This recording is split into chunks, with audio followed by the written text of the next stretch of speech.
Well, hello everyone. I am going to be making Buckeyes for the first time ever today.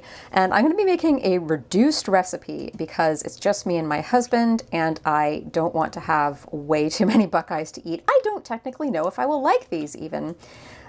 So if you are somebody who wants to know like how to make the perfect Buckeyes ever, and if you want to learn from an expert, maybe don't consult this video. So anyway, this is my first time making this. I will link the recipe I used. I used one from All Recipes.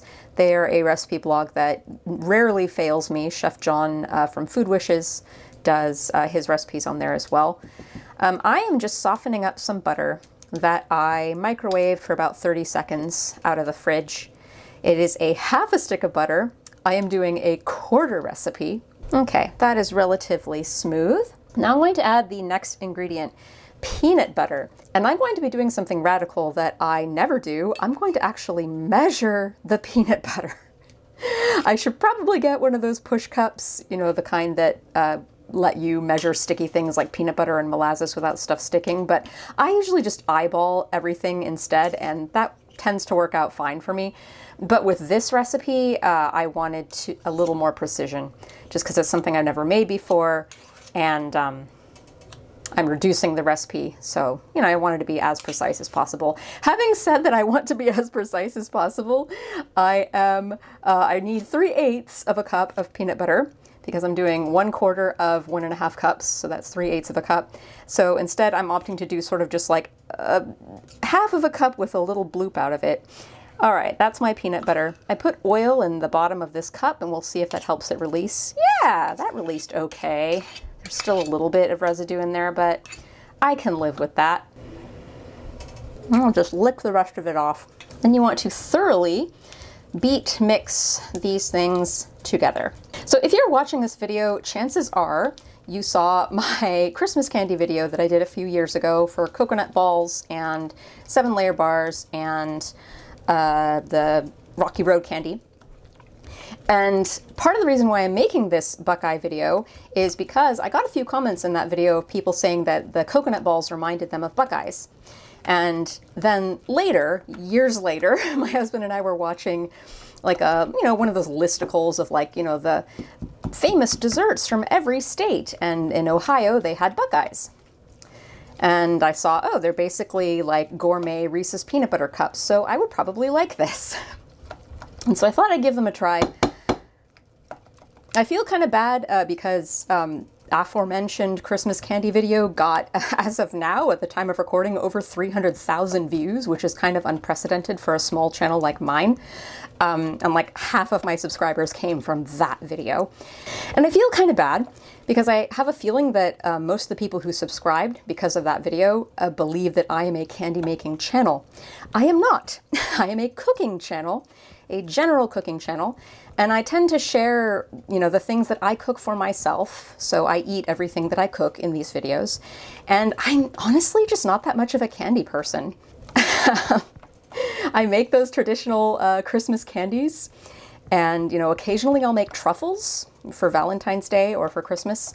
This year I'm not making Rocky Road or 7-layer bars, by the way. I'm just making a very small batch of coconut balls and then these reduced recipe of Buckeyes. Because as I mentioned before, it's just me and my husband. I don't want to have way too much candy in the house that we can't eat. Okay, all of that is combined nicely. Now I'm going to add, as Emmy from Emmy Made would say, a bloop of vanilla extract. I need 1/8 of a teaspoon, and my measuring spoon set doesn't go down that small. And I tend to not measure vanilla anyway, so I just added a bloop, a little drop. What I believe to be 1/8 of a teaspoon of vanilla. All right, and now this is where this candy is extremely similar to my coconut balls. You make this sticky base of flavor, and then you add powdered sugar to it to turn it into a stiff dough. I think this is why, woo, that was more than I intended to add. I think this is why my coconut balls reminded so many people of Buckeyes. Speaking of comments, I also got a lot of comments from people. The first candy I made in that Christmas candy video was 7-layer bars. I consider them a candy, but a lot of people were like, those aren't candy, those are cookies. And I think a case could be made that they're cookies, but to me, they're more candy than cookie. They're a hybrid. If you haven't seen the video that I'm talking about, go watch it, I guess. I don't know. Anyway, I think at this point I might abandon my sturdy spatula and use my impeccably clean fingers to mix this. I think I'm going to want to add more powdered sugar. I'm supposed to add, for the whole recipe, it's 4 cups of powdered sugar, but for my quarter recipe, that's math, everybody, 1 cup of powdered sugar. Anyway, I mentioned earlier that I'm not much of a candy person, but of the commercially made candies that I do like, Reese's peanut butter cups, I love them. My husband loves them. We always keep some in the freezer. And, you know, these Buckeyes seem to be like they would be quite similar to Reese's peanut butter cups. So I thought, you know, I will probably like these. My husband will probably like these. We will find out. Okay, I don't actually know what consistency this dough is supposed to be like. I imagine it's supposed to be somewhat similar to my coconut balls. I'm just gonna taste a little bit of it right now. Oh, that's not bad at all. That's really nice. It's very sweet, as one would expect. I think the bittersweet chocolate coating is gonna be really nice. Okay, you know, I'm gonna add just a little more powdered sugar. Probably will not add the whole cup. But we'll see. Powdered sugar tends to disappear when mixed into wet ingredients. I mentioned earlier that I made a very small batch of coconut balls. I will talk you through that process in a bit. But yeah, I made the smallest ever batch of coconut balls that I have ever made. The whole recipe makes over 100 balls. I made like 1/8 of a recipe and it only made a dozen. That's perfect though. I usually have way too many and then I get all sugared out, and I want to have a nice variety of treats at Christmas. I don't want to have just, you know, 100 coconut balls and that's all I have. I want to have cookies. I want to make my Yule log. Oh, I think I lied. I'm going to add a little more powdered sugar. But I guess I just want this to be a little more dough-like and a little less, you know, sticky. Okay. I think I'm calling that. So now what you're supposed to do is roll it into balls. I mentioned in my other Christmas candy video that I used to make those candies when I was a kid. One of the biggest mistakes I made when rolling the balls as a kid was I didn't squeeze the ingredients together enough as I was rolling them and before I rolled them into balls. And they'd kind of, you know, have pockets of air inside of them and they'd be prone to falling apart a little bit. Also, if your balls fall apart after you've rolled them or while you're rolling them, they're probably too dry. So it's always better to err on the wetter side for this kind of dough because they will firm up when we freeze them a little bit. So yeah, after I roll these into balls, I'm going to stick toothpicks in them and put them in the freezer to chill because they will be easier to dip in melted chocolate that way. And it's very important that when I dip them, I leave the top part of them exposed because that makes them look like the Buckeye that they're named after. All right, that is 6 balls so far. I might get a dozen. Might make them smaller and smaller. You know, I don't worry too much about how round and perfect my balls are because they're homemade, and I think it's nice if they look homemade. Okay, 1, 2, 3, 4, 5, 6, 7, 8, 9, 10. I am going to get exactly 12. That's so satisfying. I have 12 of these. I have 12 of my coconut balls. That like never happens. So that's pretty exciting. Okay, I have put them all on a piece of parchment on top of a small cutting board, and I'm just going to put toothpicks in the tops of them for dipping purposes. I imagine you don't want to go all the way through the ball with the toothpick, so I'm not doing that. They kind of look like little hors d'oeuvres. I mean, you could just eat them like this and it would be really nice, but we're gonna freeze them and then coat them in dark chocolate. I had to Tetris some things around to fit it in my freezer, but here they are. I'm gonna freeze them for a while. I don't know how long. Okay, meanwhile, I have been melting some bittersweet chocolate chips over a double boiler. I've got water simmering under here, And I love using this Pyrex measuring cup because it fits perfectly into the pot without going all the way down. And it's got a handle, so it's really easy for me to take this out when I'm done. And the chips are almost melted. I've added a little dollop, like, I don't know, a quarter teaspoon's worth of coconut oil. This is about a heaping cup of chocolate chips, by the way.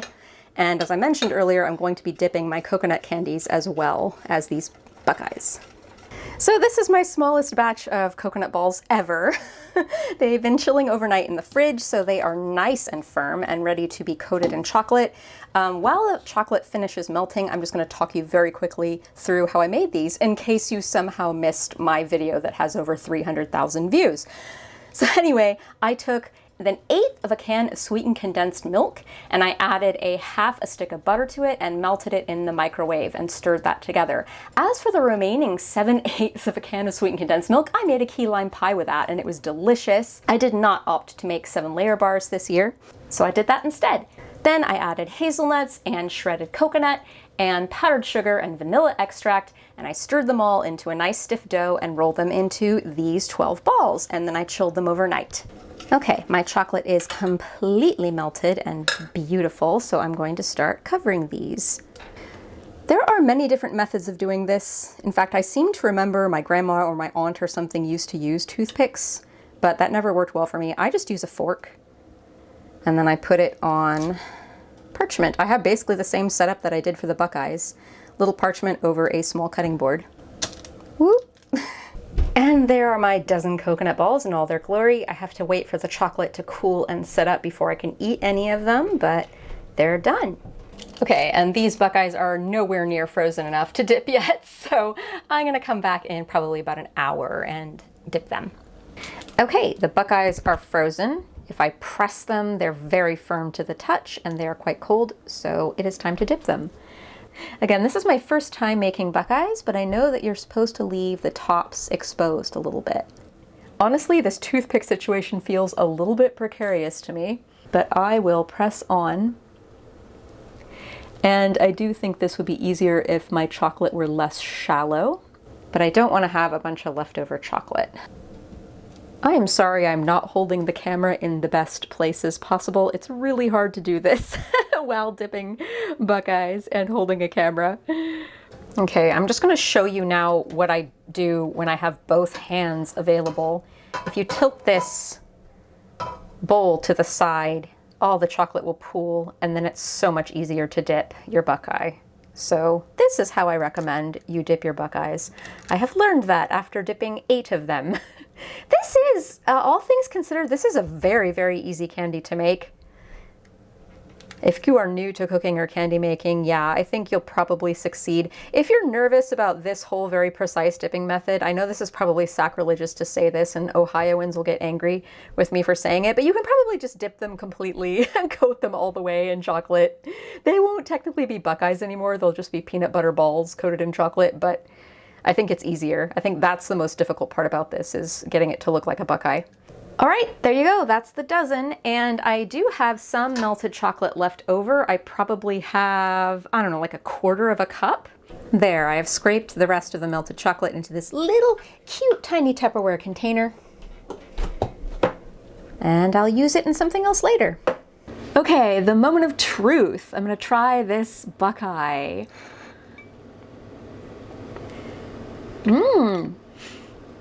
It is not quite like a Reese's peanut butter cup. I figured it wouldn't be because, well, for one thing, the ingredients are of a better quality, like the chocolate is so much better quality, but two, it's not quite so salty, but I like it.